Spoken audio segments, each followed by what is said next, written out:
Good evening all, and welcome. Driving can be extremely liberating and fun, especially while on a road trip. But there are people on the road who would like to dampen your day, and perhaps have more sinister things in mind than you can expect. It's time to get comfortable and let the darkness take control. A number of years back, me and my friends were doing the great US road trip. We had covered several states and nearly run out of money, but were determined to do as much as we could on our limited budget. There was a campsite about 40 miles away that we were heading to for the night. We weren't going to use tents, but instead sleep in our car, as we'd gotten used to it and it was quite comfortable. As we were driving, we see someone on the road behind us, a dark car with tinted windows. It was twilight, and we could just about make out their car and these windows before the darkness truly set in. I wasn't worried at first, but as we were driving now on more rural roads, these people were following us, and I was starting to get nervous. It seemed that after every turn I took, these people would be following. So my friend said that we should test it out. He told me to turn left onto a road that wasn't where we were going. It's fine, the GPS would reroute. So we turned left and he followed. Then we turned left again and he followed. We turned left 2 more times, almost to make a perfect square and get back on the road that we were originally on before. There's no way anyone would do this. This is just lots of unnecessary detours. And after the 4th one, I was convinced. I started freaking out. My friend called the police immediately, but they said they wouldn't be able to get out to us that quickly and suggested that as we were passing county lines, to try and get in contact with the other station, and that they should be able to sort it. Useless cretins.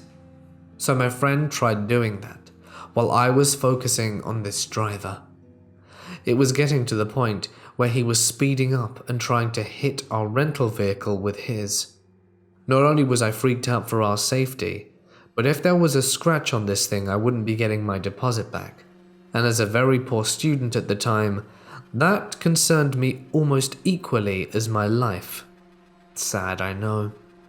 Thus is the case though. We carried on driving in the dark and in the woods for what felt like ages, but couldn't have been more than about 10 minutes. When I made a rash decision to do a last-minute turn, I didn't even put my blinkers on and just threw myself into this left-hand lane. He didn't notice in time and kept on going, much to my relief. I knew it couldn't be long before he started tailgating us again, so I tried going fast, desperately looking for somewhere to hide the car on another side street. We kept on driving quickly until we saw an old farmhouse. They had a dirt road leading to their driveway, so I quickly sped up into there and quickly found myself near a barn. I parked right next to the barn and waited, turned off all the lights of the car, and in the dark we all turned our heads because from this angle we should be able to see the car drive by, as there was a fair amount of foliage protecting us, so we had the better advantage when it came to sight. As time went by, nothing happened, and after about 10 minutes of us not seeing anything, we were just about to leave when my friend said, "Wait another minute." And exactly as he breathed those words, did a car come out the darkness with its lights on. It was no longer going at a high speed, but crawling through the streets incredibly slowly, scanning with its lights. We all stayed there, in the car hidden wide-eyed, waiting to see if they would find us. They drove on, but there was a fleeting moment when we thought that we were caught, and it was here that we had nowhere to run to. Thankfully, they left, and after about 20 minutes of just breathing deeply and trying to calm down, did I turn on the engine and drive away again. I don't know what their intentions were, but it certainly freaked us out. We arrived at the campsite and hardly slept that night. So to the creeps trying to follow us in the middle of the night, let's not meet again. It was sometime in the late 90s. I was a young man, and the internet was still new territory. In search of great love, I turned to the AOL chat rooms. They were a treasure trove. Here you could talk to women without first having to visually convince them. And what was even better, you could impress them with polished sentences, clever or witty statements, and if I found one thing easy, it was the written word. So many things happened. I was visiting complete strangers almost every night in another city. Unfortunately, these meetings meant that I spent several hundred kilometers and many hours every weekend on the highway, because only in the rarest cases was the date in the immediate vicinity. The internet knows neither borders nor distances. It happened that on this special weekend, I once again covered endless kilometers on a German motorway, only to meet a very likable chat acquaintance in real life. You will all know that for sure. After some time in the car, you think about nothing special. You sing along to the radio, and you beat up the poor steering wheel with bumping drums. You are the long-distance flow. The kilometers pull past. One exit is like another. The rest stops are indistinguishable, and you overtake hundreds of trucks, and you witness the tank needle as it moves to the E to the fuel gauge like an unstoppable snail. Then the unlikely happened. I was driving through a construction site. The lanes were now severely narrowed. 60 kilometers an hour was the top speed, and I drove maybe 5 kilometers over the speed limit. Then the big 8-tonner which was next to me, which I comfortably passed. One of his tires was almost as tall as my complete Volkswagen Beetle. I was just the height of the cab. With an incredibly loud bang and a veritable explosion, the front tire next to me shattered off this lorry. Rubber parts flew on my front and side windows, and a kind of foggy smoke enveloped my car as almost 100 psi made their way out of their prison. I thought that in a few moments the realization of my imminent death manifested in my head. My co-driver put his hand on my shoulder and said in a sonorous and gentle voice, "Stay calm." I felt a warm, comforting feel settle over my chest from my shoulder, and I concentrated on keeping the car straight and on the narrowed lane. Neither the sight boundary nor the truck to touch, and indeed the fog went away. The last little black rubber part was flown off my bonnet, and I could see the road again. In the rearview mirror, I saw the truck bringing his cart to a halt, and I too ran to the right and set my engine down with trembling hands. With a thick lump in my throat and suffocating voice, I stuttered a thank you to my passenger, as the realization ran down my back in an icy chill that I was alone in the car. I glanced at the passenger seat, confirmed that it was empty, and suddenly, that made everything seem totally surreal. There was a knock on my disc, and the question, "Are you okay?" brought me back to reality. To this day, I have not told this story to anyone as it happened. I always skip the part about the passenger, but I can't describe how big a relief it is to share it with all of you.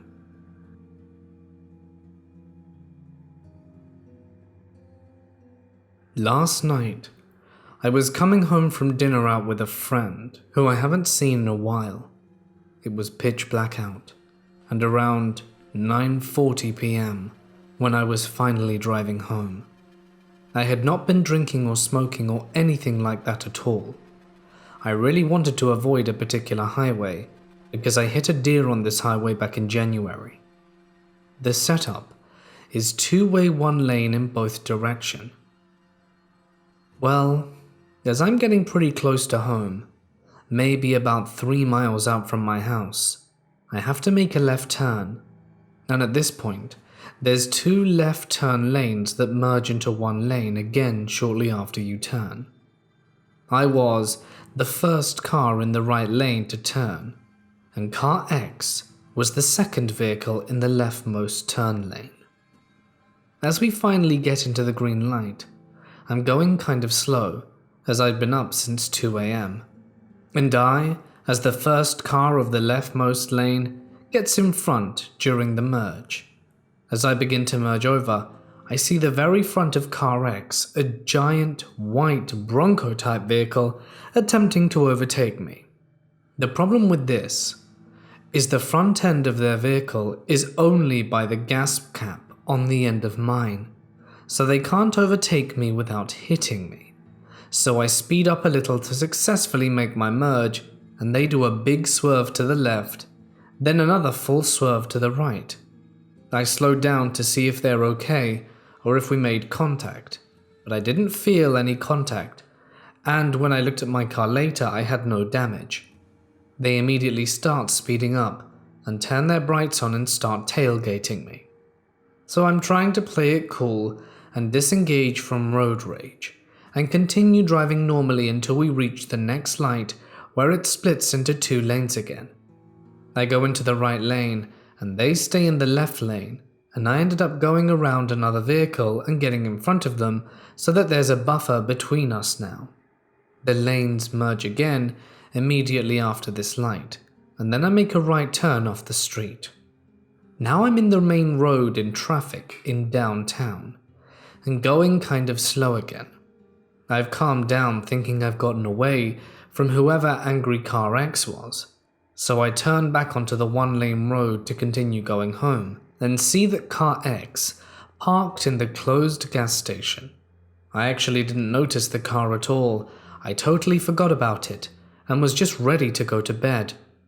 Then, as I get to my neighborhood, this car pulls up behind me, tailgating me again, but with their brights on.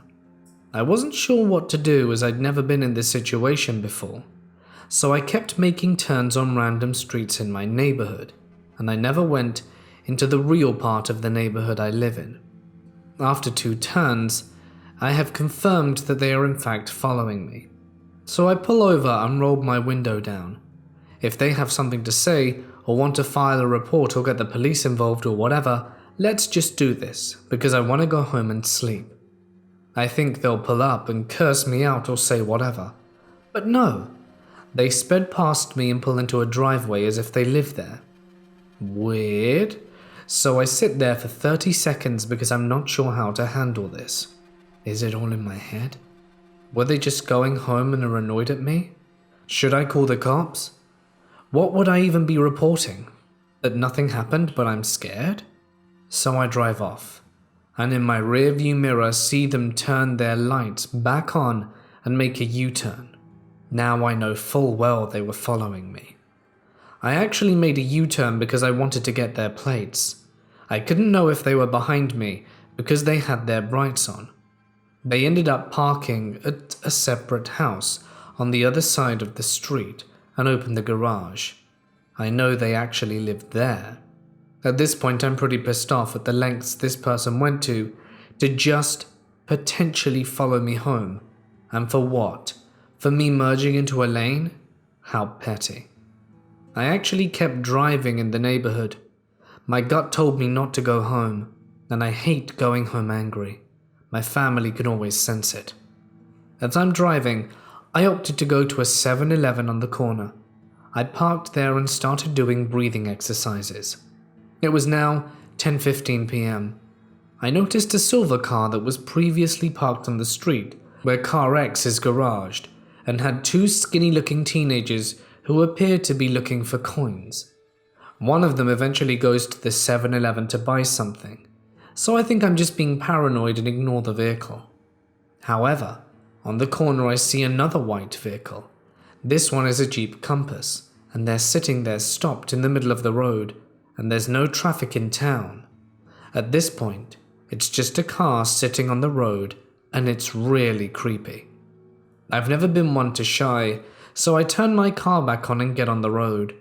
I'm heading to Planet Fitness since they're 24 hours and there should be a lot of people there. And the white and silver cars start following me. Whenever I would pull into a parking lot, they would just circle but never come in. I don't know why I wasn't smart enough to call the cops, but I wasn't.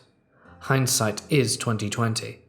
And after sitting there for 5 to 10 minutes, and I didn't see either car, I take off again, now heading to a different highway. And I realized after driving that I'm trapped between the white car in front of me and the silver car is 3 car lengths behind me. The white car pulls off into an apartment complex and just sits. So I pulled into the next one, roll my window down and ask, "Why are you following me?" I took pictures of her face, license plate and vehicle, and have some video of her following me around. She never makes eye contact with me or rolls her window down. She backs out and peels down the road, and then I see the silver car take off. At this point I follow because I want photos of the silver car too, in case I do end up going to the police. They both separate and try to lose me, but I know where they live because I know where this other car is garaged. So I head back to the area and see them both parked there, so I start taking pictures of the silver car and the young couple. I ask the teenage kids, "Why are you following me around?" "We aren't following you, you're following us. Why you take our pictures, mate?" To that I respond, "My husband is a state sheriff, and I'm gonna let him know you people are harassing me." This is a lie. I'm not married, but I panicked and didn't know what else to say. "We're not harassing you. We're at home. You should go home too." And then they went inside.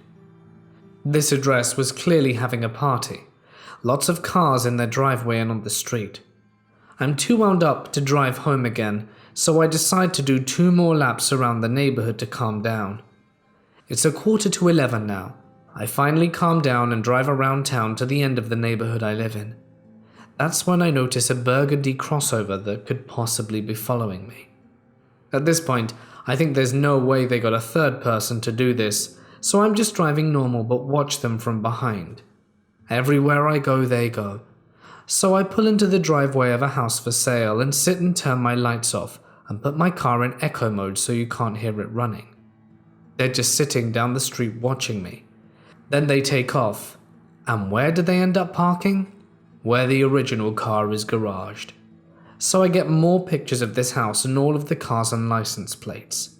I do 3 or 4 more laps around the town, and not just my neighborhood. At this point it's 11. I'm not calm, I'm paranoid, and I don't see any of the vehicles following anymore, but I can't be sure. So I do one last drive to see if all the cars are still at the original house. And they all are, to which point I finally go home. No cars passed my house last night, and I stayed up till 3 a.m. just watching and waiting. Am I crazy? Paranoid? I'm just trying to make sense of all this shady stuff.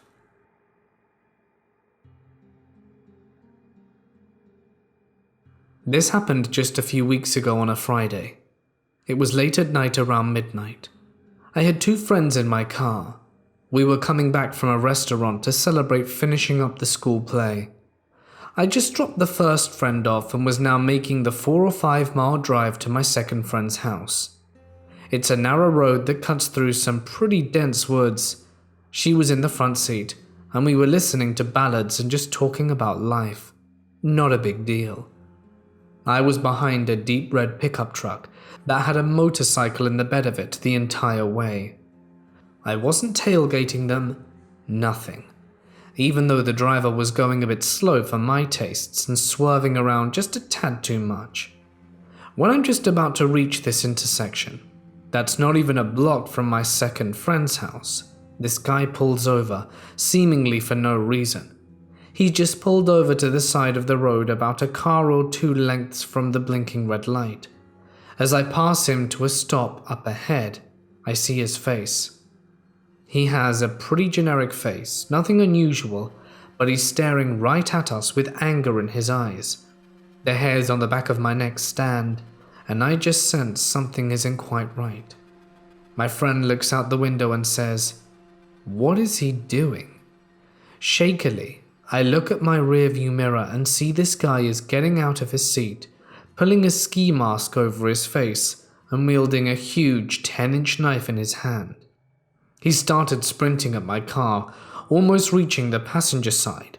I screamed and slammed on the gas, driving around for a while, the man only chasing my car for a few blocks until he knew he wasn't going to catch us.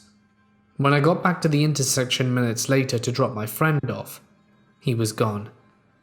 My friend ran inside, locked her doors and everything, and I sped away. But I was terrified. I told the police and filled out a report. I'm never driving that intersection again. I work 12-hour shifts at work and often get a little impatient on my drives home, which, having a 35 to 45 minute commute, I'm rushing to get back to my dog and still have enough time to sleep before my next shift. This evening I was pulling into my neighborhood behind another car and noticed they were going 5 under the speed limit. I decided to go ahead and pass them since my house was just right up the road and we have a lot of street parking, so I figured they might be going slow to stop and park. I speed up to maybe slightly above the speed limit to get around the car, and immediately it starts trying to play chicken with me and cut me off, which to my knowledge is illegal. I eventually just do a little maneuver and get around and slow back down closer to the limit. From this point, the car starts tailing mine, but I figured he was probably just annoyed and would get over it and move on, after I turn onto my street or he turns onto his. Little did I know that he had other plans. I get this horrible sinking feeling in my stomach and notice that he's decided to turn onto my street with me. I know all the rules of driving. If you're followed, call the cops, but I was hoping maybe he just lived on my street and there was really nowhere to go from where I was without the potential for him blocking me in somewhere, and my gut feeling was to get somewhere safe ASAP. So I just pull into the driveway. He immediately pulls in behind me and gets out to walk towards me. I'm a single girl living with other girls and 2 small dogs, so I know I'm basically a walking target in terms of safety concerns, and I always keep a 3-inch knife in my car. Nothing too protective, but it makes me feel safe enough. I go ahead and grab it and get out and decide to try and defuse the situation by asking him to leave. Instead, he crosses his arms and asks me, "Why am I in such a hurry?"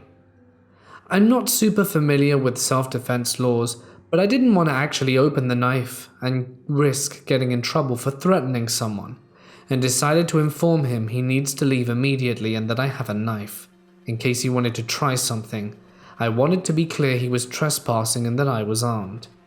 We have a few minutes of back and forth where he is yelling and getting close and threatening, and I'm trying to keep my act together and stay calm, while telling him to get away from me and my home, and backing slowly towards the house, where I noticed my roommate is home.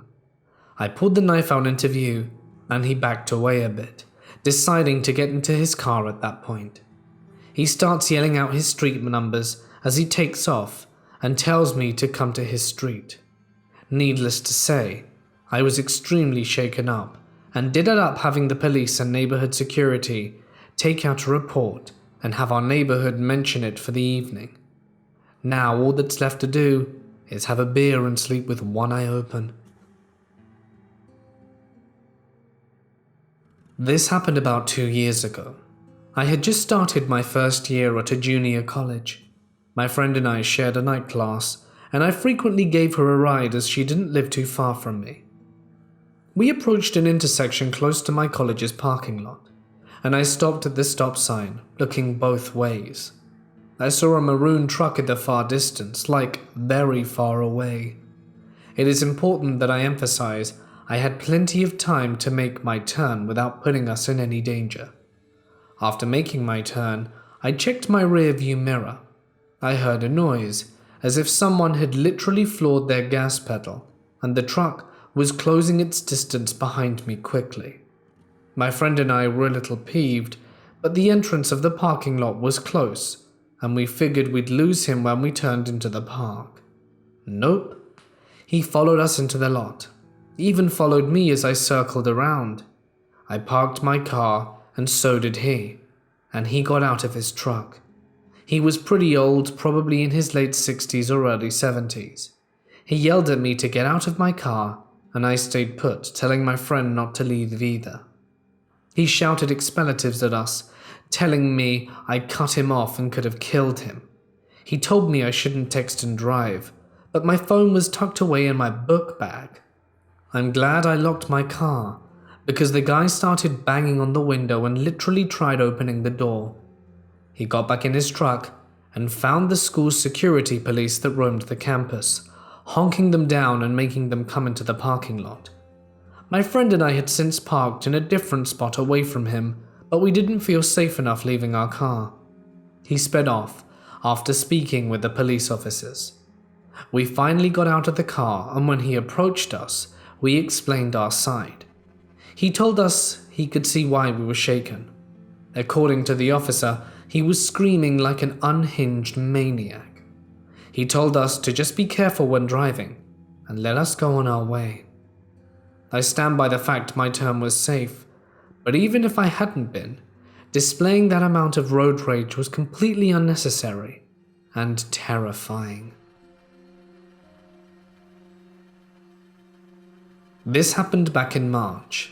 My sister and I were heading to an airport for our 6 a.m. flight to Orlando, Florida, to visit Universal Studios.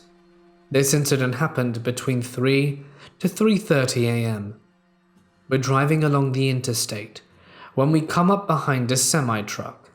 The semi is keeping up with traffic, so my sister decides to not pass him, knowing that I really hate being next to big trucks because I'm scared of them. My family has a few close calls with them, but I've personally known people who've lost loved ones in horrific accidents involving trucks. For a while, being behind this truck was fine. Like I said, I was keeping up with the flow of traffic and being fine. But then about 20 minutes in, the driver starts doing a few bizarre things. The truck will start to brake, or it starts to swerve into the next lane. There is literally nothing in front of the truck, nor is it stormy. It was a cloudy night, but not windy. We weren't following the truck very close, but after that, my sister backs off even more. Soon enough, we're away from the rest of the traffic, and it's just us and the truck. It's still randomly hitting the brakes when it suddenly swerves off the lane and hits the rumble stripes. And I'm finally like, will you just pass the truck? He's being really weird. My sister agrees with me and starts gaining speed to get around this truck promptly. As she signals and switches lanes, the truck speeds up a little. My sister doesn't let that deter her and hits the gas. When we get up next to the cab, the driver lays on his horn, starts flashing his high beams and speeds up even more, and starts to swerve over into our lane. My sister floors it and manages to pull her car in front, though we were forced onto the rumble stripes to avoid being sideswiped by the truck. She keeps going fast, and when we get a good distance in front of it, she speeds back over and starts to slow down a bit. But then she's just like, seriously, what is his problem? I look in the side mirror, and it's hauling ass trying to catch up with us. My sister speeds up again and is pushing past 85 miles an hour when we're able to start pulling away from the truck. We eventually catch up to traffic that had left us behind with the truck. From then, we were able to slow down a little more, but with that truck gaining on us again. We passed through them, and when the truck caught up with the traffic, he slowed way down, and we were able to lose him. I've told this story to a few people and they're always like, oh, sounds like road rage. But I honestly don't know what my sister and I did to piss this guy off. But I do know that this trucker made my paranoia around semi-trucks even worse.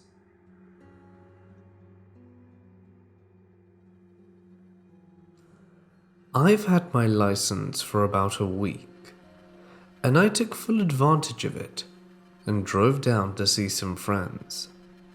My friends and I drove to my girlfriend's house, and he had a curfew, so we left her house and got up by where we were supposed to turn to get there. I was in the wrong lane and trying to get over, and then there were two trucks that wouldn't let me pass. So we sped past them. No problem, right? Well, my dumbass got in front of this guy and he slowed down. Huge mistake. This freak, who was pulling a trailer and hauling a car, sped up and passed me and almost ran us off the road. I look over, and I'm not even exaggerating. He was hanging halfway out of his window, flipping me off and screaming at us. We got up to a red arrow, because of course we did, and when we were turning, this madman curbs his truck on the crosswalk, where you would push the button to change the lights, and gets out of his truck, screaming at the top of his lungs for us to get out the car, and walks towards us, then slightly turns back and gets something out of the back. Was it a gun? Was it a weapon? I don't know, and we sure as hell didn't stick around to find out. We were both so terrified that we didn't call the cops.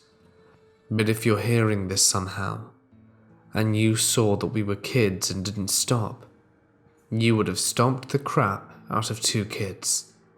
I'm still kind of anxious to drive in that part of town.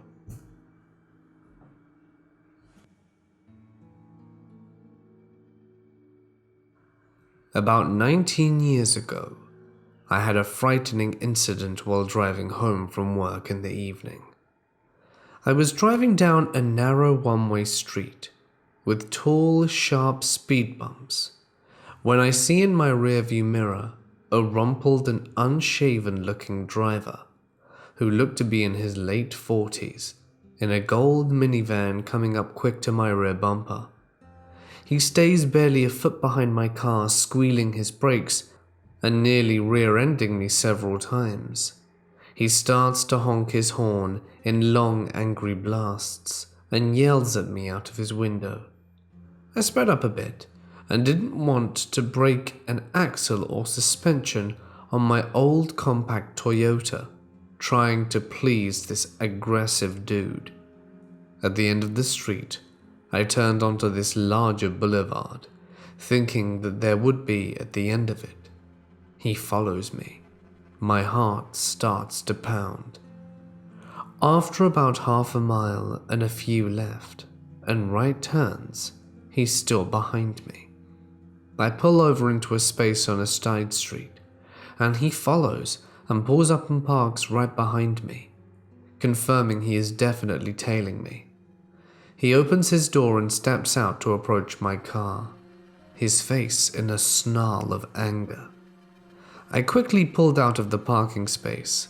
He shouts an obscenity, jumps back into his van and starts tailing me again. This guy clearly has bad intentions. He continues to trail me for another half a mile on several streets, when I realize I'm getting close to my home street. I eventually turn into the alley that adjoins my gated parking lot, the kind where you have to use a remote control to open the gate. The gate opens. I pull into my lot, and he starts to follow me into the alley. Is he actually going to follow me in? Does he realize he won't be able to get out without a remote to open the gate? He's not quite quick enough. The gate starts to slide shut behind me before he can squeeze in. I can see his livid face in my rearview mirror, screaming something inside his van. I'm afraid to exit my car, worried that another user might open the gate again, allowing him to drive or walk into the lot.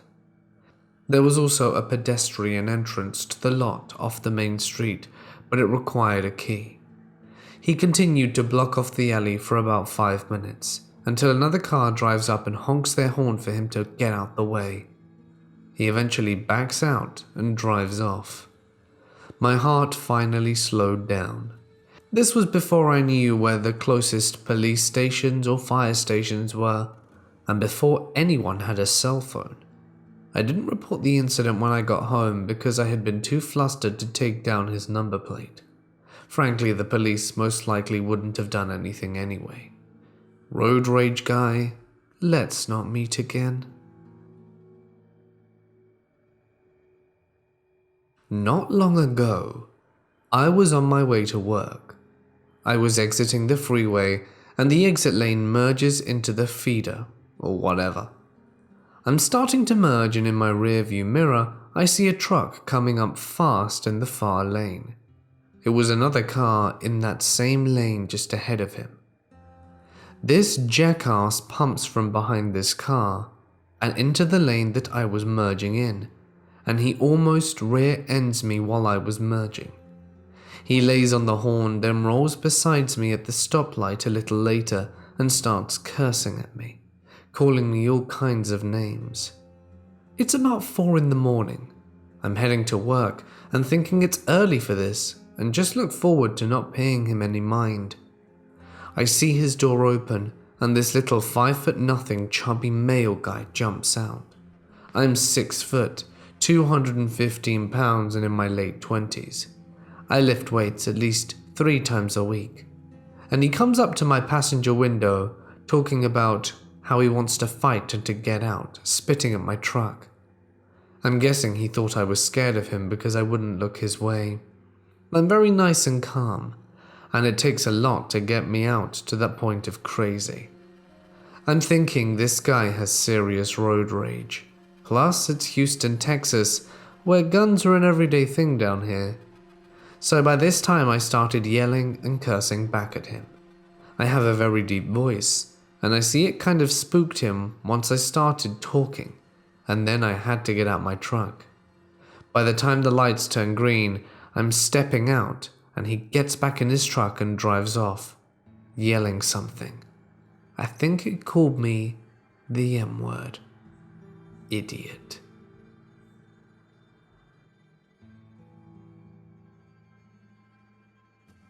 The year is 2002.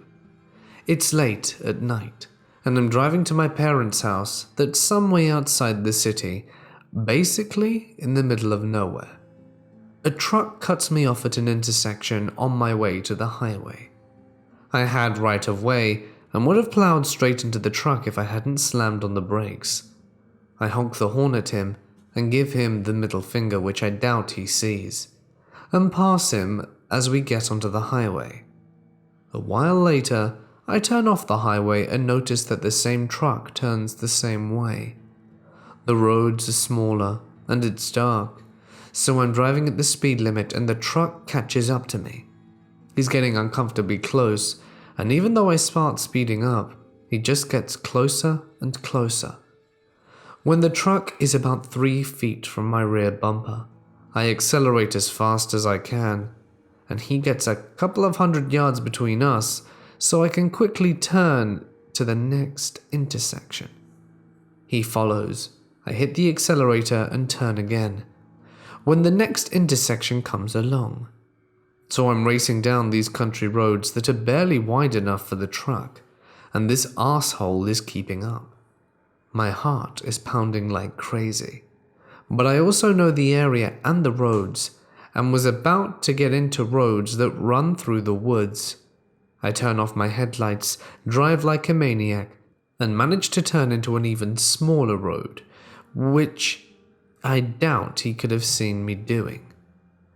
I can't keep driving because I know the road just goes into a cabin and ends there, so I come to a stop a bit down the road and on the side so that the trees will cover me, and turn my engine off, then wait.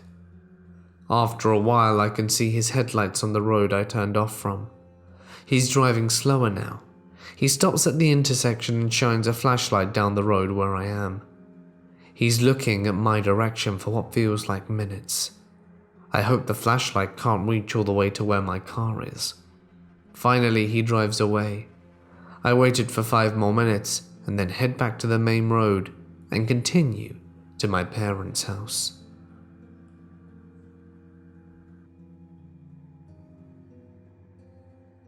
I'm not a good driver by any stretch of the imagination. At the best of times, I'm passable. Keep this in mind. My best friend and I were driving home through an industrial section of our town. Not to say it was a bad area, just a little rundown. I was in the left lane of a 4-lane road, but there was a good deal of traffic in that lane. I tried to move into the right lane, but little did I know that there was someone a few cars behind me moving into my lane at the same time. She accelerated super quickly, and we almost hit each other, but I let her go ahead of me. I will say that it was probably more my fault than hers, but her reaction is what was total overkill. After laying on the horn of her car, she starts periodically slamming on her brakes in front of me. We approach a left lane, and since that's where I was heading, that's where I signaled to go. We were at a standstill at this red light, and as soon as she does that, I start freaking out a little bit. So I stopped with a good distance between her car and mine. I see her passenger door open, and this woman started charging towards my car on foot, abandoning her car across 2 lanes of traffic. I still had no idea what she was planning to do once she got out. But about 2 weeks earlier, some girl in my area was shot and killed in a road rage accident. I was taking 0 chances. I flung my car into reverse and decided I was now taking a right turn at this light, regardless of where it led. I thought that was the end of everything, but I was wrong. She got back in her car as quickly as possible and started following me. I made turn after turn trying to lose this woman while she followed, trying to swerve and ram into the back of my car. My best friend was in the passenger seat, screaming and calling every person we know, trying to figure out what to do. After a few miles, this woman tried hitting us. I ran a red light and we finally lost her. We got on the interstate as quickly as possible, but flinched at every black car we saw behind us for a good half hour. Should we have called the cops? Maybe. Did we think of that in the heat of the moment? Sadly not. So to the lady who tried to fight 2 17-year-old girls at a red light, let's not meet. My mum was dating my dad at the time, and I was about 10. He lived with his parents at the time since his dad was sick, and since it wasn't really that far from our house, we decided to visit him there. We had dinner, stayed for a while, and he gave us gifts. He gave me a cow plushie that I still have to this day. Everything goes well, then it gets late, around 11 p.m., and we know it's time to leave. It's literally pitch black. It's probably mid-December, with no snow falling at the moment, but it's icy, and you couldn't see your hands in front of your face. So like any normal human being would, my mum puts on her high beams. Something I forgot to add is that she would actually shut them off when she got close to another car. It's not like she was blinding them. She only had them on when she was facing behind a car. You'll understand why momentarily. We get behind this black car, in which the driver is acting like a jerk and won't drive like any normal individual. They're speeding up to almost 70 and then slowing down to almost a stop. My mum can't turn because the road is rural and there's nothing but cow fields on either side.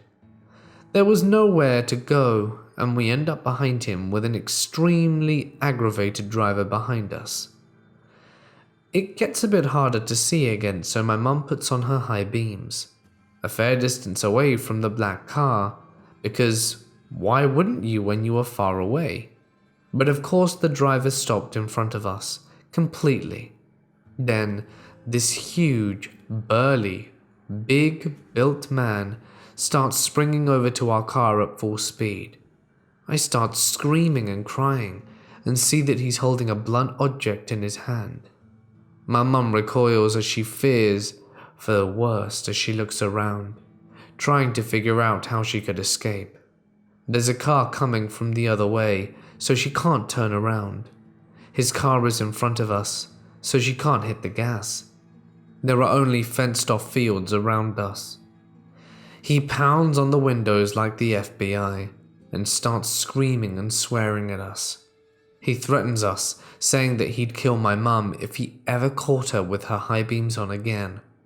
Of course, I start to scream and cry, being a small, skinny 10-year-old girl and not knowing if me or my mum are about to be finished. Also knowing full well, if she did, I wouldn't know what to do or how to get home. I didn't have my dad's phone number memorized at the time, and I didn't exactly remember how to work my mum's phone, so I didn't know how to call my dad. The man's body language was just off. I'm not sure if he was drunk or high, but it seemed that way. He looked at me for a second, which scared my mum, and my mum is also a small lady. Our car won't go fast, and she wasn't sure what to do because neither fight nor flight would work. The blunt object in his hand turned out to be a huge flashlight, which he began to hit the window with. He also started flashing the light in my mum's face to blind her. How ironic. My mum yelled at him to get lost and he hit the window harder, about to break it. Thankfully, the car behind us started to lay on the horn, and he got back into his car out of fear and sped off. My mum called my dad, who drove around almost all night to look for the guy, but didn't find anything. I don't remember if we called the police or not. I remember just crying into my pillow. So road rage man, let's never ever meet again.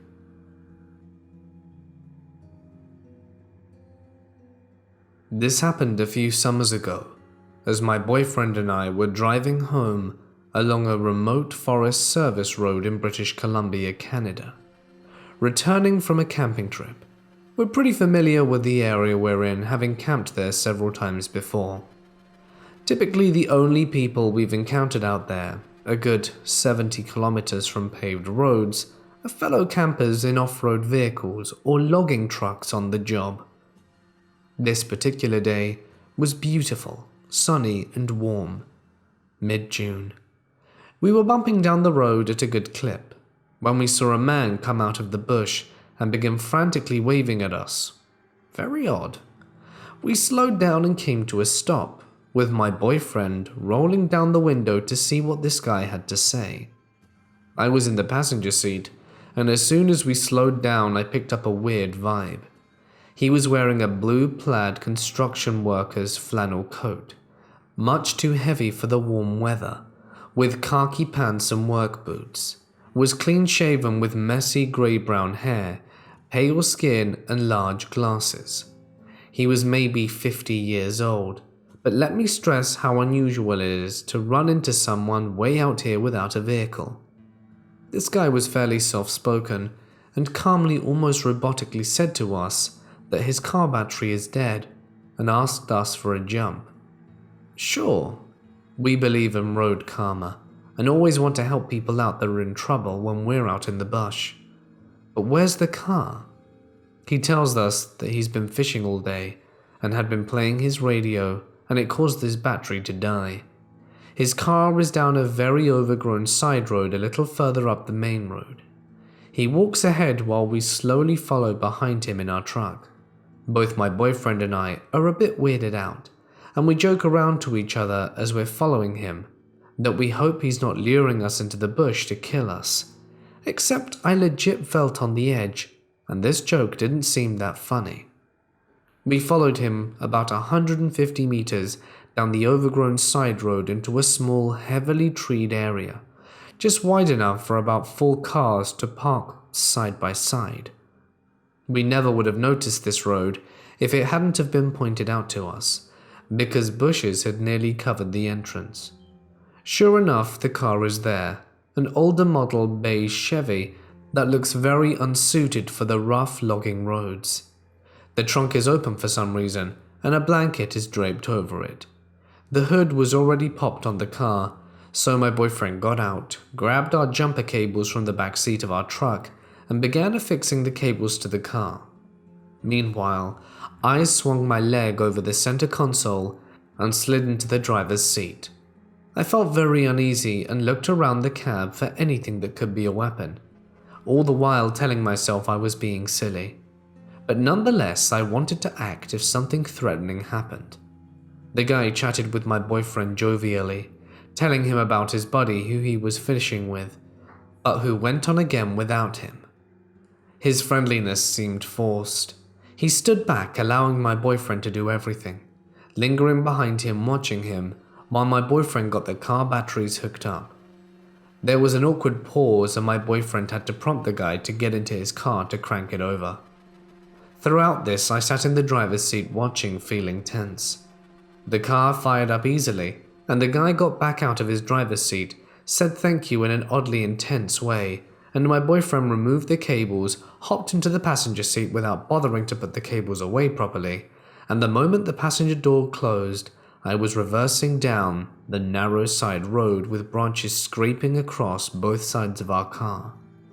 We got on the main road within moments, and were on our way.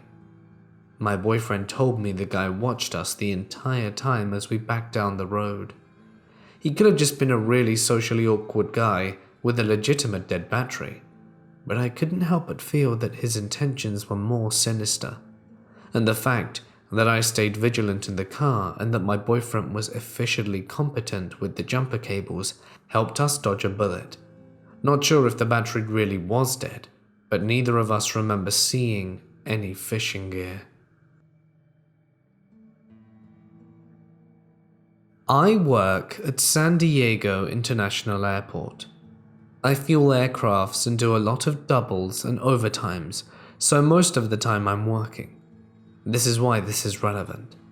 I work night shift and live in El Centro, 120 miles away.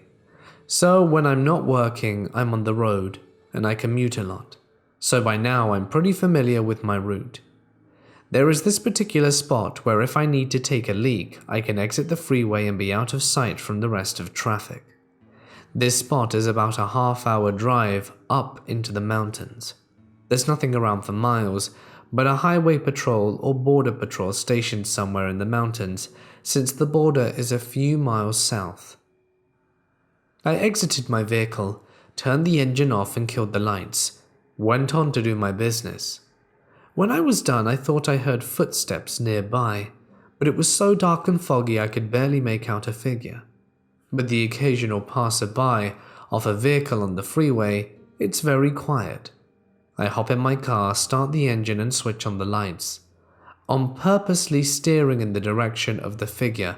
When I did this, it looks like a young girl, dressed in black, with long hair pushing a stroller in a very short and slow step. She's coming from a rugged small dirt road that I'm pretty sure only border trucks use since it leads to the mountains from where I am, and I could see the little long road all the way into the mountains where it makes a turn behind a big boulder. I'm about 10 feet away. I lower the window with the intention to ask if it's okay, since it's 1 a.m. and super cold. I'm advancing slowly at this point, and I'm very close and I'm trying to see inside the stroller. I see 2 hands, small, moving just like when a baby is playing with its hands in the air. Here's where the hairs on the back of my neck stood up. I hear a grunting, pig-like grunting, coming from the stroller. I look and there's no face, no eyes, no nose, no mouth. I exclaimed, "Nope," out loud and steered the other way and drove towards the freeway. All of this happened in a span of 20 to 30 seconds.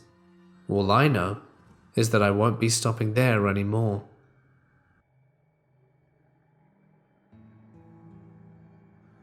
Hey guys, it's Mort here and thank you so much for listening. I hope you enjoyed tonight's stories. A lot of angry drivers on the road. I've had my fair share of road rage drivers. I had this really horrible one when I was driving in New Zealand. To cut a long story short, my wife and I were driving. It was my first or second day on the road there, so I wasn't really familiar with it all that well. And that's when the unexpected happened. You see, in New Zealand they have a nationwide, I think it's nationwide, speed limit of 100 kilometers an hour. So, me being new to the area and new to the country, I was doing about 80 on this road. There was no one on the road. It was literally completely open. You could overtake, anyone could do anything. The only thing is, it was one-way road, there were lanes, there was only one lane in each direction. Then a big pickup truck vehicle comes up behind me. I see there's a guy in the truck, and he lays on his horn right behind me. But I think, okay, you know what, if you want to overtake, just go ahead. I'm cool, just overtake me. But he doesn't. So I start getting scared. So I start speeding up a little bit, thinking, gosh, he really wants me to go faster, so I go faster. And I'm going at about 100, still not feeling super comfortable with this. And he keeps blaring on the horn, getting really close to my bumper, and me and my wife are freaking out. We wanted to get a picture of this guy, but it was dark. And I think the moment he saw my wife's phone, does he turn off all his lights. So he's driving in the dark, and I'm kind of terrified because he can do anything with his car in the dark, and I'm freaking out. So yeah, he did that for a couple of kilometers, and then I see a turning coming up, and I just throw my car into the left and stop. He fortunately drives on. I see him with my backlights, the red ones. And as he drives on, I kind of stop and calm down for a sec. That's when my wife looks down. We were literally centimeters away from falling into a ditch on the side of the road. And if I'd have driven any faster or, any closer, we'd have certainly crashed our car into that ditch. And things wouldn't have ended well for us, I'm sure. In any case, that was pretty horrifying. So, road rage is really scary, guys. Please be safe on the roads. And please, if you have road rage, try not to let it get to you, even though people always will drive badly. Alright, guys. So there's your extra little bonus story from Mort about a personal experience. Actually, there was another time in New Zealand. We stopped to help some guy do jump start with the cable things as well. Their battery was dead. But yeah, nothing scary happened. It was literally jump start, bye. The guy was from England as well. Very funny. We met a lot of English people in New Zealand. But yes, that's the end of tonight's video. As always, a huge thanks to my amazing patrons for helping support the channel financially. It really does help and means a lot. So thanks, guys. If you'd like your name appearing at the end credits, then feel free to check out Patreon. Having your name on here only costs $1 a month, and the more you pledge, the more cool stuff you get as a result. In any case, for now, guys, it's time for me to sign off. Stay awesome, and I'll see you in the next one.